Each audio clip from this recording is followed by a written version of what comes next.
Good afternoon, everyone. Well, I guess it could be the morning or the evening or the night, whenever you're watching this. Welcome back to episode number 3 of Chatting with the Churches. We we missed last week. We were at a wedding in Dallas, Abilene, Texas. We flew into Dallas. Shout out to Chris and Lindsay, newlyweds, and their new marriage. If you're watching this, we love you guys. Thanks for inviting us. It was a great ceremony. Great. And then Katie's been sick for the past week or so we were going to do the episode, but we thought we'd just push it back till she was feeling better. She still got a little cough, so you guys might hear a bit of a cough. But apologize in advance if I have some congestion and my voice sounds a little froggy. There's the first one. But I feel much better. This week has been a little bit of a struggle, but we're turning the corner. Yes. So. Turning the corner. So last week or 2 weeks ago, we shared our supposed to be 10-minute testimonies each, or maybe was it supposed to be 5 minutes? I don't know. We tripled it. So apologies. So this week we kind of teased the last time that we were going to share our how we met story, and hopefully offer some encouragement through that, because I know part of Katie's testimony, she had to wait on the Lord for a while before she met her husband. And with me, it was a little bit more unexpected. I wasn't really expecting to meet Katie. But I know, wow. So a little bit differences in just expectations, I guess. Lucky duck. Didn't have to wait long for me. I know. She came shortly after I committed my life to Christ, so I don't know. Yeah, timing works in weird ways. Very strange ways. So. Yes. Timing wise. Yes. So to pick up where we left off, I was baptized on December 1st, 2019. So I was fairly new to the faith when we met. We met mid-August of 2020 during the pandemic. We were pandemic babies. Mm-hmm. Or babies. Pandemic lovebirds. Yeah. Or something. So I actually was kind of in the middle of some intense Bible study and discipleship the day we met. I was actually reviewing a bunch of memory verses that I was doing. There's like 20 of them that I was going to be reviewing that evening. And I was at the gym, and when I was there, Katie had been invited to a Bible study that I was going to through a mutual friend. And I didn't know who. Shout out Taylor Horn. I'd invited Taylor to a Bible study I've been going to on Tuesday evenings. And she reached out to me and was like, hey, I have a friend from the gym. We were going to the same gym, Grandview Pro Fitness. Shout out Grandview Pro Fitness down in Grandview. And we had seen each other, but we never spoke to one another. And that was actually a blessing, because I started going there, a couple of years before I was saved, and I was kind of an idiot. So she probably would have wanted nothing to do with me. I judged his bad deadlift form. And she was judging my bad deadlift form. She still does that, though. So nothing's changed. Well, I don't judge you anymore. I just walk over and fix you. Before I was judging in my mind. I thought, that man, he's good looking, but he has bad deadlift form, so it'll never work. Yeah, good thing she didn't make the choice to talk to me or not based on my deadlift form. But so Taylor went to the Bible study, enjoyed it, asked Katie if she wanted to come. I had no idea who this person was. It may have been a male for all I knew. Mm-hmm. And the next week at the gym, again, I'm preparing for these Bible verse reviews, and I have a bunch of note cards in my pocket, and while I'm working out, and it's towards the end of my workout, and I see Katie walking up to me, and she goes, "Hi, I'm Katie, the girl that Taylor invited to the Bible study. Nice to meet you." And I was like, "Ooh, so you're the friend that Taylor was talking about. I'm glad you weren't a hairy dude, you know." So she started talking, introducing herself to me. We started talking about faith right away. And she mentioned something that was going on. I forget exactly what it was, but it reminded me of a scripture verse that I had in my pocket. And I got all excited and I tried to pull that specific scripture verse out. And all of the index cards just like fell out of my pocket and like just, like a hurricane went off. They just like flung out all over the ground. And if you want to describe kind of what you were thinking in that moment. Well, I was really, I thought it was a conspiracy. I thought he planted these cards. Like, part of me did, because I just was like, the chances that these note cards literally, they just like, he was like, oh, here's a note card that I've been studying. And then they just went everywhere. So I was like, yeah, I was very, like, my alarms went off and I was like, yeah, because I'm sure you've had some guys in the past try to, weasel their way in, with not the most integrity, I guess, right? Or saying they're Christians, but they were just had other motives, so to speak. They weren't, committed, pursuing Christ, So that was hilarious. That was, now looking back, like a really funny. Oh, it's hilarious. Like, it was just such a funny start to our first time talking. And the reason I went up to him at the gym was because Taylor, my friend, had said, oh, well, you know this guy at the gym, Jake Church, and also his last name's Church. And I was like, no, I have no idea who this guy is. And then she's like, oh, yes, you do. So she pulled up his Instagram, like all just sleuth girls do. They, basically, like, as long as I have your first name, I could figure out who you are, where you're from, what you do. Like, we're very good at sleuthing online. So anyways, I've never heard that it's word. A girl thing. It's like, we can figure out all these details about other people based on who they're friends with, and then go to their Instagram. And then especially if you're a public Instagram, I mean, oh my gosh. And I think yours was public at the time. Yeah. So anyways, I was like looking through your Instagram and I was like, oh, I've definitely seen this guy. I totally judged him, and I judged him based off his deadlift form. And just, I will say, I wrongly judged you based off your appearance too, because I thought you were very attractive. And nice flex. And I thought, there's no way that this guy, like, he's probably just some stupid meathead. Yeah. Which I'm sure a lot of people have judged me too. So I guess, you can't judge a book by its cover. Like,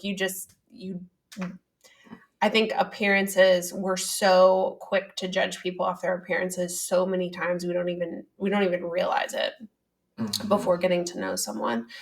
So I definitely judged you in the regard of, I thought that you were very attractive, but I thought there's no way that you're a Christian. Well, then we had that interaction at the gym because Taylor had sent me your Instagram and I stalked you.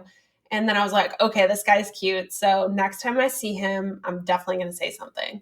I knew I had to like take initiative, because the gym is a funky place where there's like a lot of creepy men. So then they ruin it for all the non-creepy men. Yeah, you creepy men. Cut it out. They literally like just are such creeps. I've had so many. I could write a book, honestly, on all of the really, really strange interactions I've had at the gym. Book. Yeah, or maybe I should do like a short series on Instagram or something where I like talk about an experience at the gym. But they ruin it for all the normal men. So then men who actually have good intentions, who maybe see a cute girl at the gym and they want to try to talk to them and aren't creepy, they are fearful to do that a lot of times because of the creepy men ruining it for all of them. So anyways, I'm very passionate about this because men have just those few. That's some good insight for you guys that are single. Yeah.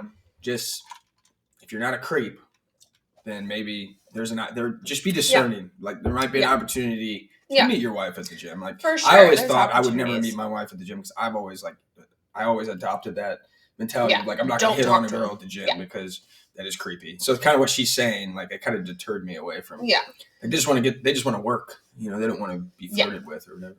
So I knew I had to take initiative. So I did, and I said, "Hello, I'm the friend," and then that's how everything started. But I guess to give a little bit of background, so I really had a pretty dramatic transformation at the end of 2016, beginning of 2017, as I mentioned in my testimony story. And so from 2017 through the time we met, I had gone on dates with a few people and kind of dated a couple of people in terms of like maybe a week or two.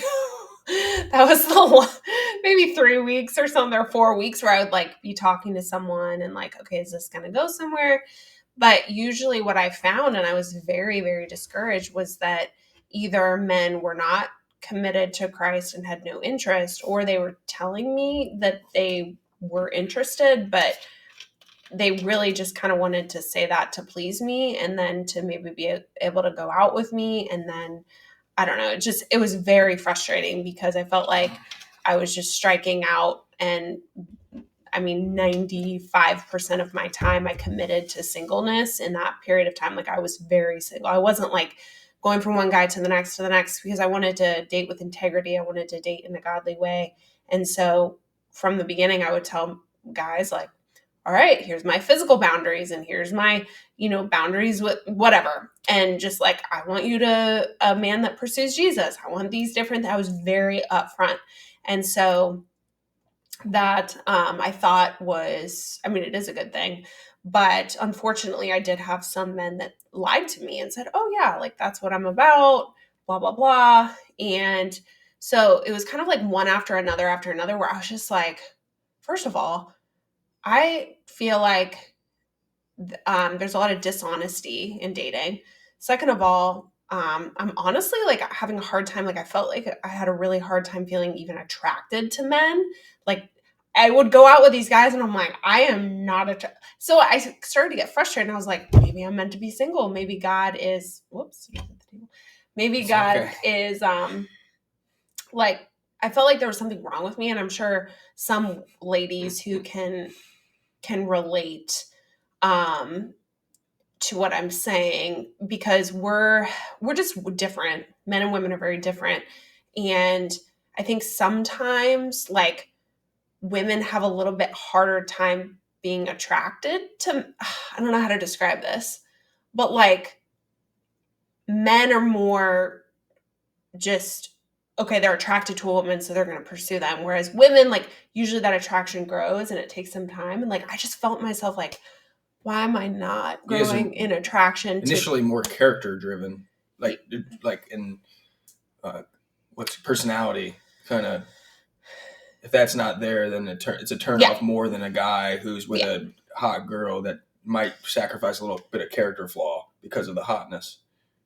I don't know, but we're more physical. Men are more like you're more physical, and we're more visual, physical. Women are more emotional, personal, personality, character. Yeah, but I don't know. I don't know what I'm trying to say. My point in saying this is that I felt very discouraged because I wasn't like feeling emotionally like I was attracted to anyone really that I was interested in pursuing, or like physically attracted. I was just like, maybe I'm just meant to be single. But then once we met, I was like, oh, I'm physically, like it just was different, if that makes sense. So it was a long time of feeling like maybe God is calling me to singleness. And so I guess in saying all of that, it was a very just like, okay, I need to grow, because obviously I'm striking out. I mean, it was very frustrating in my 20s. And then we met when I was 28 and you were 28. And so in that time, I had so much opportunity to be able to grow, pursue God, because I wasn't distracted. So now I look back and I'm like, oh, that actually was amazing because God protected me. I truly think he was like not giving me the desire to pursue a relationship with a lot of these guys that I maybe went out on one date with, because of the relationship that we would have. And he was protecting me. And like, I'm so grateful for that. So other women who maybe are in their 20s and feel frustrated, it's like my mom used to tell me it only takes one. And that's the truth. You only need to find the one. There's plenty of fish in the sea. Isn't that the old adage? But I think the biggest takeaway that I got from your testimony is you were actively trying to pursue a godly man for many years. And then when you finally kind of gave it to the Lord and said, you know what, maybe I'm just going to pursue you, God. I'm going to pursue Christ. And if I'm meant to be single forever, then all right, that's fine. Like I have Jesus. Like, maybe you have different purpose than what I think, or different direction than what direction I think I have. And then it was shortly after that that we met. So it's kind of like this surrendering the control. I think there's that principle behind it, and that's what the Lord's looking for too, because that's you submitting to the Lord's will in a sense. Like you're not trying to control something that you think's good for you, because oftentimes we don't think oftentimes what we think's good for ourselves ends up not being good, and that's the Lord's protection. Yeah. Right. So that's like the biggest thing I got from your testimony. Just surrendering that control, and you're giving your singleness to the Lord. Yeah. And this isn't going to be true for everyone, but in terms of specifically what I did, but I really felt like the Spirit was nudging me to, in 2020, I had re-downloaded a few dating apps, and I really felt like I was nudged to delete everything. And sometimes when you're nudged to do something, that is the Holy Spirit convicting you. And I just felt like it was a distraction, and I was doing it because I was kind of lonely in 2020 when, everything shut down. But I was like, I feel like this is the only way I will meet someone, but yet I feel like I need to delete it. And I did. And we met in person. Like we didn't, and obviously that's not going to be the story for everyone, but it was interesting that was in like April of 2020. And then it was like May, June, July. I was just praying specifically like, okay, Lord, like if I'm meant to meet someone, please help it be clear. And we have like written documentation of this too. Like it's pretty cool. In her journal, she was specifically praying like that summer. Yeah. I was like, if I'm meant to get married, please. I specifically prayed for it to be in person and not online. Not online. Online's not online. Bad. But so much of my life too is online, because I've been in the fitness sphere online for almost 10 years now, that people, I just have a very hard time with the online world and actually building a genuine relationship and connection, because I've had so many people who think they know me over the years that literally do not. And so I just wanted that in-person meeting because it was different, because so many people knew me online. I just didn't want that to be a factor. And that's nothing. There's nothing wrong with meeting someone online. We're not saying that. But specifically for me, that was a prayer that I had that was answered. And it was really cool to see how God answered that prayer. And then we started dating 2020. Yeah. So around the time that we met, it was interesting in my life. Like I said, I was newer to the faith, and I was growing rapidly in the revelation of God and Christ through the scriptures, and then applying his obedience or his commandments to my life and all these things. And I was seeing the fruit of that. And I was just a burning desire in my heart for Christ. And that summer, for some reason, and this was just my immaturity, I think, I don't know, I thought like I needed to go back and get my MBA. And that was totally not the plan God had for me. But I think the pandemic I was lonely during the pandemic, and I was just in my apartment in Columbus alone. Or, I don't have any family here, and everyone was boarded up. And I'm like, I'm gonna start studying for the GMAT. So that idea just kind of spawned, and then I started studying a lot for the GMAT, and I actually ended up getting accepted to St. Louis University in St. Louis, which is where I'm from originally. And this was around July, I think. So I had this decision to make. I'm growing in the Lord. I have these guys that are discipling me. I'm seeing the fruit of the Lord in my life through the Holy Spirit by keeping his commands, by the relationship with him. And but yet I still had this kind of, I think, a foot in the world too. I wanted to go back to St. Louis because I missed my hometown. I missed my friends. I missed my family. And I wanted to pursue this. I thought like a higher education degree would bring me more purpose. And so I had all these things kind of over here in St. Louis, and then I had what I was doing in Columbus. So I remember like praying a lot and like getting a lot of counsel on, okay, what decision do I need to make here? And, you know, a lot of people were telling me like, hey, it's what's your number one priority in your life, you know? And I think like when you get baptized, that the profession of faith that you have is supposed to be submitting to Christ and making him Lord of your life, which means priority number one, right? But as we, you know, as we go on from there and we get supplanted back into the world, like we have all these things fighting for our heart for that number one position. So I was kind of in a kind of a struggle there with who's going to be on that throne, right? Is it going to be these worldly things or is it going to be Christ? So I actually made the decision to stay here because I had a lot of guys that were pouring into me and my faith was growing, and it just seemed like the God honoring decision to make, a lordship decision to make. And through this whole process, like right after that whole process, I made that decision, and I got God's kind of confirmation and affirmation from that because I met Katie shortly after that, and you know, we started dating. Mm-hmm. So I feel like I don't know if it was she was a gift from my obedience to what God was calling me to do, or that's God's path was just like he had her here, and that was the decision that I had. I have no idea how God worked that out, but the whole point of it is just God's timing and being obedient. Like you see so much fruit, and so many blessings in your life, and from walking in His ways and submitting, like we talked about in Katie's story, submitting your will under His will. So we talked about the timing in the beginning of that and how that was all going on, and then shortly after we met, and then just kind of the confirmation from God that I made the right decision. Yeah. So yeah. Because literally, like, one of our first conversations, you said, oh, well, I'm thinking about moving back to St. Louis. Yeah. And I was like, okay, maybe this is not meant to be, because if he moves, like, okay.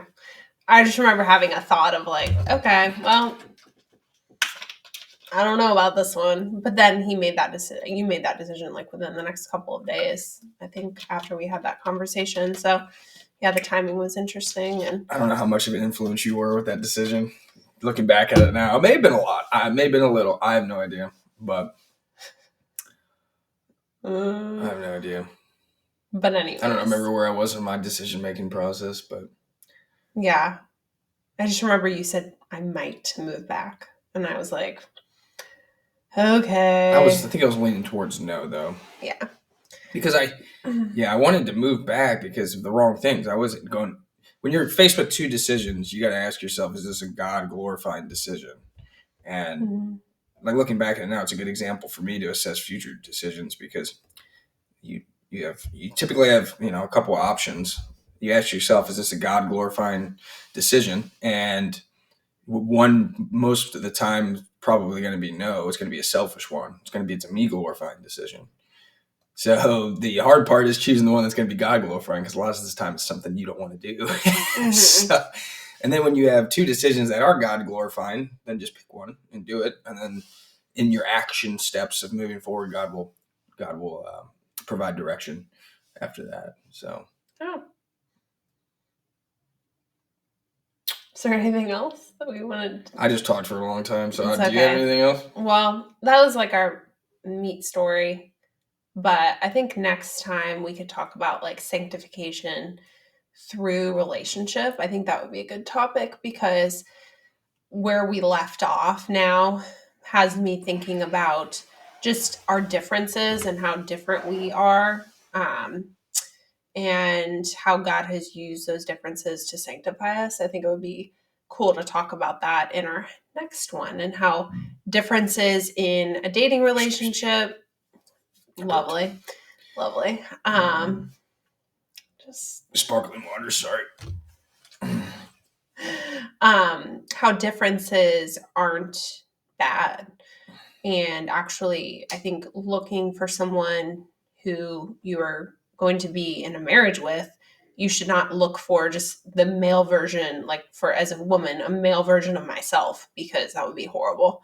And and Jake, likewise, like think about if you married like someone very similar to you, personality wise and everything. I mean, it's just the differences, I think, can either let it drive you apart or sanctify you and grow you. Because initially, I think what you're attracted to are those differences. Yeah. But then they can actually cause some conflict and you're gonna ruin the episode. I'm giving like a sneak peek. I'm giving a sneak peek so we can talk about some not ruin examples. It, give too much there. No, but this is good. And some things maybe that we have worked through in counseling, because we did a very intense premarital counseling